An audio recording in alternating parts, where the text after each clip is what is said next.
오늘도 하나님의 은혜가 저와 여러분에게 함께하기를 기원합니다.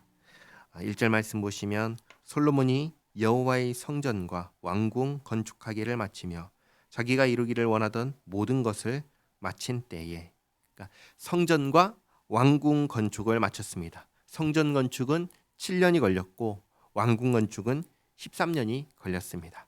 아마도 이 왕궁 건축은 성전 봉헌식을 하고 난 다음에 했을 것입니다. 그러면 앞에 있었던 8장과 9장 사이에는 대략 13년의 차이가 있는 것입니다. 9장은 8장으로부터 13년 뒤에 일어난 일입니다. 나라가 전력을 다해서 성전과 왕궁을 건축하는 이 20년 동안 하나님께서 이스라엘을 어떤 어려움도 생기지 않도록 지키시고 돌봐주셨습니다. 그리고 20년이 지났을 때, 13년이 지났을 때 2절에 여호와께서 전에 기브온에서 나타나심 같이 20년 전입니다. 이때는 20년 전에 기브온에서 1,000번제를 드렸을 때 그날 밤에 하나님께서 나타나셔서 내가 내게 무엇을 줄고 너는 구하라 하셨습니다. 이때 솔로몬이 듣는 마음을 구하였고 하나님께서는 이를 기특하게 여기셔서 송사를 듣고 분별하는 지혜와 더불어 부귀와 영광도 주셨습니다. 그때와 같이 2절 하반절에 다시 솔로몬에게 나타나사 여호와께서 그에게 이르시되 내 기도와 내가 내 앞에서 간구한 바를 내가 들었은즉 나는 내가 건축한 이 성전을 거룩하게 구별하여 내 이름을 영원히 그곳에 두며 내 눈길과 내 마음이 항상 거기에 있으리니. 성전 봉헌식 때 13년 전에 솔로몬이 하나님께 구하였던 대로 하겠다고 하십니다. 다시 말해 성전에 내 이름을 영원히 두고 내 눈길과 마음이 항상 거기에 있겠다 하십니다. 그리고 이제 4절부터 정말 중요한 말씀을 하십니다. 4절에 내가 만일 내 아버지 다윗이 행함같이 마음을 온전히 하고 바르게 하여 내 앞에서 행하며 내가 내게 명령한 대로 온갖 일에 순종하여 내 법도와 율례를 지키면 내가 내 아버지 다윗에게 말하기를 이스라엘의 왕위에 오를 사람이 내게서 끊어지지 아니하리라 한 대로 내 이스라엘의 왕위를 영원히 견고하게 하려니와. 이것은 다윗이 솔로몬에게 당부했던 내용이기도 합니다. 그리고 솔로몬이 백성에게 당부했던 말이기도 합니다. 그리고 솔로몬이 하나님께 기도할 때 했던 말이기도 합니다. 제가 읽어드리겠습니다. 열왕기상 8장 25절 말씀인데요. 솔로몬이 하나님께 이렇게 기도했습니다. 이스라엘의 하나님 여호와여, 주께서 주의 종 내 아버지 다윗에게 말씀하시기를 내 자손이 자기 길을 삼가서 내가 내 앞에서 행한 것 같이 내 앞에서 행하기만 하면 내게서 나서 이스라엘의 왕위에 앉을 사람이 내 앞에서 끊어지지 아니하리라 하셨사오니 이제 다윗을 위하여 그 하신 말씀을 지키시옵소서. 솔로몬이 하나님께 그 하신 말씀을 지키시옵소서라고 하였습니다. 그러나 우리가 잘 아는 바와 같이 하나님은 신실하신 하나님이십니다. 하나님은 말씀하시면 반드시 지키시는 하나님이십니다. 그러니까 하나님께서 말씀하신 그 말씀대로 되려면 하나님과 또 누가 지켜야 됩니까? 사람이 지켜야 됩니다. 그리고 문제는 항상 하나님이 아니라 사람에게 있습니다. 하나님은 100% 당연히 완벽하게 지키실 것이니 누가 잘 지켜야 되냐면 사람이 잘 지켜야 됩니다. 다시 말해 솔로몬이 잘 지켜야 됩니다. 그래서 말씀하시는 겁니다. 9장 6절 돌아오면 만일 너희나 너희의 자손이 아주 돌아서서 나를 따르지 아니하며 내가 너희 앞에 둔 나의 계명과 법도를 지키지 아니하고 가서 다른 신을 섬겨 그것을 경배하면. 이게 뭐 하는 것이죠? 하나님을 배신하는 것이죠. 하나님께서 나에게 영원한 왕위를 주겠다 하시는데 나는 어떻게 해요? 하나님을 배신합니다. 하나님을 떠납니다. 그러면 하나님께서 그래도 나에게 영원한 왕위를 주셔야 할까요? 그게 아닌 것이죠.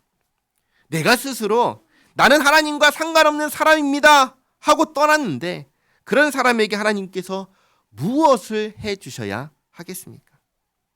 게다가 한번 생각해 보시기 바랍니다. 하나님을 떠난 사람이 하나님께 무엇을 바랄까요? 하나님을 떠난 사람은 하나님께 바라는 것이 아무것도 없습니다. 왜요? 하나님을 떠났으니까. 이제는 관계가 없는 사이가 되는 것입니다. 그러니 7절에 내가 하나님께서 이스라엘을 내가 그들에게 준 땅에서 끊어버릴 것이요 내 이름을 위하여 내가 거룩하게 구별한 이 성전이라도 내 앞에서 던져 버리리니. 아까 앞에 3절에서 내 이름을 영원히 거기 두겠다라고 하셨지만 이것도 무조건 그렇게 두시는 것이 아닙니다. 어디까지나 이스라엘이 하나님의 백성으로 남아있을 때 그때의 이야기입니다.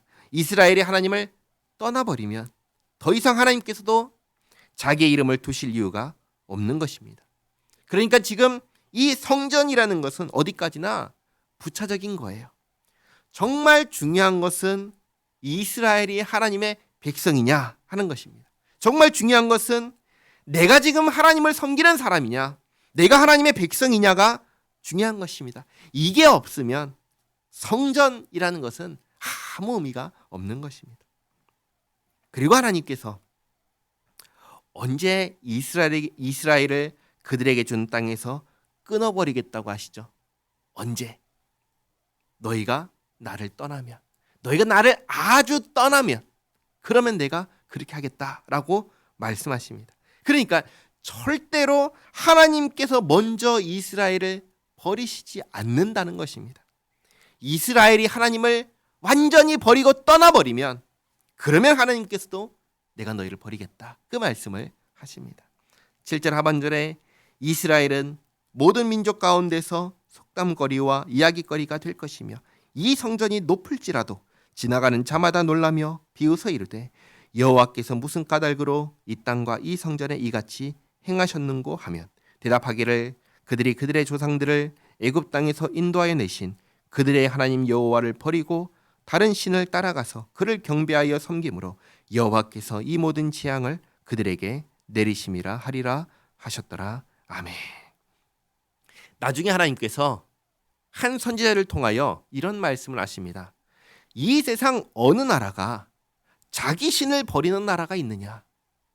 이 세상에 어느 나라가 자기의 신을 버리는 나라가 있느냐? 그런데 이스라엘이 그런 나라다, 그 말씀을 하십니다. 그러니까 지금 하나님께서 솔로몬에게 하시는 이 말씀은 뭔가 엄청난 일을 요구하시는 게 아니라 지극히 당연한 요구를 하시는 겁니다. 내가 너희의 하나님이라면 너희는 나를 버리지 말고 내 말에 순종해라, 그 말씀을 하시는 것입니다. 하나님께서 오늘 20년 만에 솔로몬에게 나타나셔서 13년 전에 성전을 완공하고 하나님께 기도한 대로 이름을 두고 항상 지켜보겠다고 하시며 이스라엘의 왕위를 영원하도록 하겠으니 하나님의 법도와 율례를 지켜 행하라, 다시 한번 당부하십니다. 기억하시기 바랍니다. 하나님의 백성은 어떤 사람이냐면 하나님의 백성은 하나님의 말씀을 지켜 행하며 사는 사람들입니다. 하나님은 하나님의 말씀을 지켜 행하는 자기 백성을 결코 버리지 않으십니다. 하나님을 스스로 떠나지 않는 한 영원토록 지키시고 보호하시며 함께 하십니다. 그러니 기억하시기 바랍니다. 하나님의 말씀을 지켜 행하는 것이 복받는 길입니다. 하나님의 말씀을 지켜 행하는 인생이 복받은 인생입니다. 이것을 잊지 마시기 바랍니다. 기도하겠습니다. 두 가지 광고 말씀드리겠습니다. 내일 한 번 더 말씀드릴 건데요. 추석 명절 연휴 기간에는, 그러니까 목요일, 금요일, 토요일에는 새벽 기도회가 없습니다. 다음 주 월요일에, 그러니까 내일 새벽 기도회 하고 그 다음에는 다음 주 월요일에 새벽 기도회가 있습니다. 그리고 또 한 가지는요, 김순혁 집사님 조카의 남편 되시는 분께서 오늘 전립선 암 수술이 있습니다. 이 수술 가운데 주님께서 은혜로 함께 해주시고 수술 잘 되기를 기도해 주시기 바랍니다. 기도하겠습니다. 좋으신 하나님, 성전을 건축하는 7년 동안 또 왕궁을 건축하는 13년 동안 이스라엘을 지키시고 보호해 주신 하나님, 한 나라가 20년이라는 시간 속에서 하나님의 돌보심을 경험하고 누렸습니다. 하나님은 신실하신 하나님이십니다. 하나님은 말씀하시면 반드시 지키시는 하나님이십니다. 하나님을 배신하고 떠나지 않는 이상, 하나님의 말씀을 지켜 행하며 살아가는 이상, 하나님께서는 항상 우리의 반석과 방패가 되어 주십니다. 오늘 말씀을 보며 또다시 우리가 정말 잘 해야 한다는 것을 깨닫습니다. 늘 주님의 말씀을 마음에 품고 주님의 법도와 율례를 따라 살아가는 우리 모두가 되게 하옵소서. 그렇게 사는 것이 복임을 잊지 않게 하옵소서. 하나님, 오늘 김순여 집사님 조카 남편 되시는 분이 전립선 암 수술이 있습니다. 집도하는 의사의 손길 가운데 함께해 주셨고 수술의 모든 시작과 끝을 주님께서 주장하여 주셔서 수술이 잘 되고 회복이 잘 되는 주님 은혜를 베풀어 주시옵소서. 예수님의 이름으로 기도하옵나이다. 아멘.